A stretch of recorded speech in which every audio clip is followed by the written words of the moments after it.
নমস্কার ভিউয়ার্স, বীরগুলোর পক্ষ থেকে আপনাদের স্বাগত।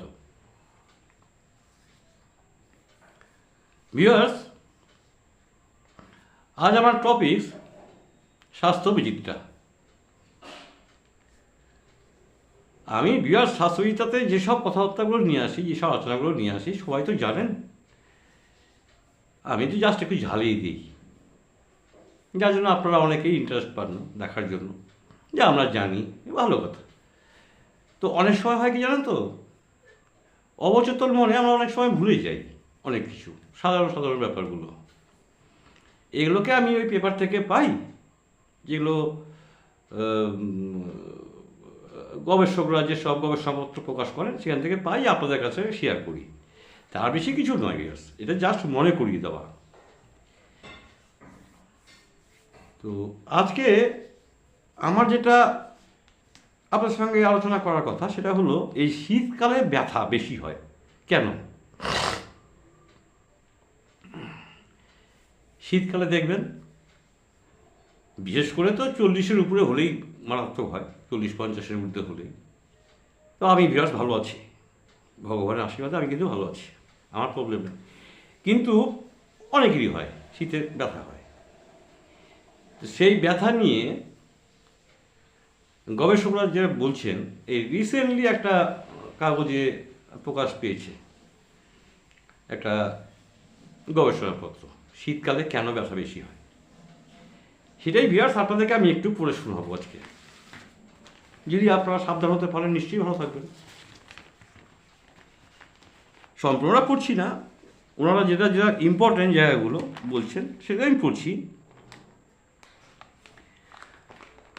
বলছেন, আনন্দের সঙ্গে শীতকালে অনেকেই ব্যথার উপসর্গ নিয়ে আতঙ্কে থাকেন। মানে আনন্দ বলতে উনি বলতে চাইছে তার আগে ব্যাপারটা, যে এখন তো আনন্দের সময় শীতকালে পিকনিক ফিকনিক হ্যান ত্যান সব বিভিন্ন জায়গায় যাওয়া হয়, ট্যুরে যাওয়া হয়, একটা আনন্দ বলে থাকা হয়। কিন্তু এই আনন্দের মধ্যেও আতঙ্কে থাকেন এই ব্যথা নিয়ে, বিশেষ করে একটু বয়স্করা। শীতকাল এলেই ব্যথা যন্ত্রণা বাড়তে থাকে। শুধু আর্থাইটিস জনিত জয়েন্টে ব্যথা ছাড়াও ঘাড়, কোমর ও মাংসপেশির ব্যথায় অনেকে আক্রান্ত হতে পারেন, বা আগের ব্যথার থেকে তীব্রতা বেড়ে যেতে পারে, ব্যথার তীব্রতা। কারো কারো আবার বেশি ঠান্ডায় মাইগ্রেনের কারণে মাথা ব্যথা বেড়ে যায়। আবার কারো সাধারণ সর্দি কাশি থেকে সাইনোসাইটিস হয়ে মাথা ব্যথা হতে পারে। তাই যাদের মাইগ্রেনের সমস্যা আগে থেকেই আছে তারা ঠান্ডা থেকে সাবধানে চললেই মাথা ব্যথা অনেকাংশে কমে যায়। এবার প্রশ্ন হলো, শীতকালে কেন বেশি ব্যথা হয়?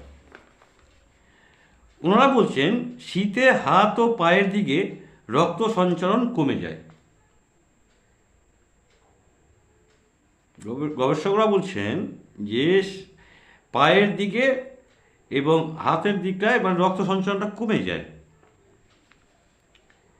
জয়েন্ট ও মাংসপেশি শক্ত হয়ে যাওয়া সহ বিভিন্ন সমস্যা দেখা দেয়।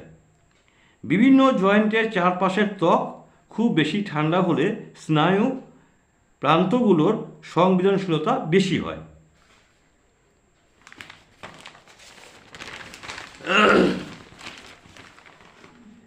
শীতকালে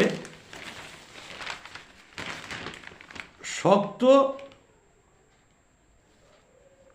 কোনো কিছুর সঙ্গে আঘাত বা স্পর্শ লাগলে বেশি ব্যথা অনুভূত হয়।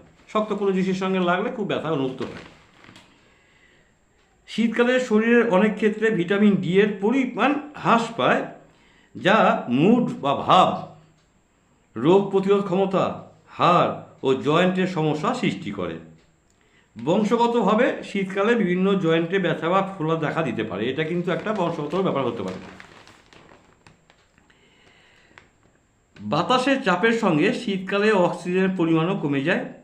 আমরা নিঃশ্বাসের সঙ্গে অল্প পরিমাণ অক্সিজেন পাই, যা শরীরে সহজেই ক্লান্তি নিয়ে আসে, যে কোনো কাজে আলস্যতা এনে দেয়। এবার প্রশ্ন হলো, উপসর্গ কী কী দেখা দেয়? উপসর্গ উত্তর বলছেন, খুবই কষ্টকর যন্ত্রণা ও অসহনীয় ব্যথা। কখনো কখনো জয়েন্ট ফুলে যায়, শক্ত হয়ে যায়, লাল হয়ে গরম হতে পারে। ঘাড় ও কোমরের ক্ষেত্রে ব্যথা হাত পায়ে আসতে পারে এবং অবশ লাগতে পারে। অনেকক্ষণ বিশ্রামে থাকার পর চলাচলের সময় ব্যথা ও মাংসপেশির স্টিফনেসের সমস্যা দেখা যায়। সকালে ঘুম থেকে ওঠার পর জয়েন্ট শক্ত হয়ে থাকে, কাজকর্ম শুরু হলে আস্তে আস্তে সচল হতে শুরু করে। তাদের চিকিৎসা বা প্রতিরোধ কী করে করা যাবে? ভালো করে শুনুন ভিউয়ার্স, চিকিৎসাটা কী করে করবেন।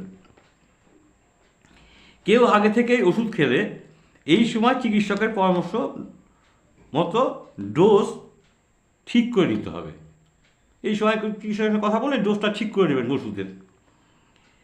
আর ডাক্তারের পরামর্শ মতো চলতে হবে। ব্যথার জায়গায় দিনে 2 বার গরম সেক দিলে কিছুটা উপশম পাওয়া যায়। তাতে কাজ না হলে ফিজিওথেরাপিস্টের শেখানো ব্যায়াম ভালো করে করতে হবে। একজন ফিজিওথেরাপিস্টের কথা বলে ভালো করে ব্যায়ামটা করতে হবে। ইলেকট্রোথেরাপি বা ম্যানুয়াল থেরাপি চিকিৎসার সাহায্য নেওয়া যেতে পারে। আর ব্যথানাশক ওষুধ খাওয়া যেতে পারে, কিন্তু বেশি খাওয়া যাবে না, যাকে আমরা চলতি কথায় বলি পেন কিলার। তবে মনে রাখতে হবে ব্যথানাশক ওষুধ বেশি দিন না খাওয়াই ভালো। পর্যাপ্ত ও প্রয়োজনীয় পুষ্টি গ্রহণ খুব জরুরি। সর্দি কাশি যেন না লাগে সেদিকে খেয়াল রাখতে হবে। এই জিনিসগুলো একটু মেনটেন করলে ব্যথাকে কন্ট্রোল করতে পারবেন। সুতরাং খুব সাবধান, শীতকাল চলছে। যারা ব্যথাতে ভুগছেন তারা ওই মুঠো মুঠো পেন কিলার হয়ে খাবেন না।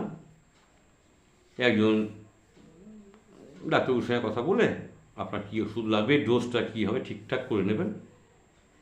আর সাবধান থাকতে হবে, গরম সেক টেক করতে হবে, পুষ্টিকর খাবার খেতে হবে।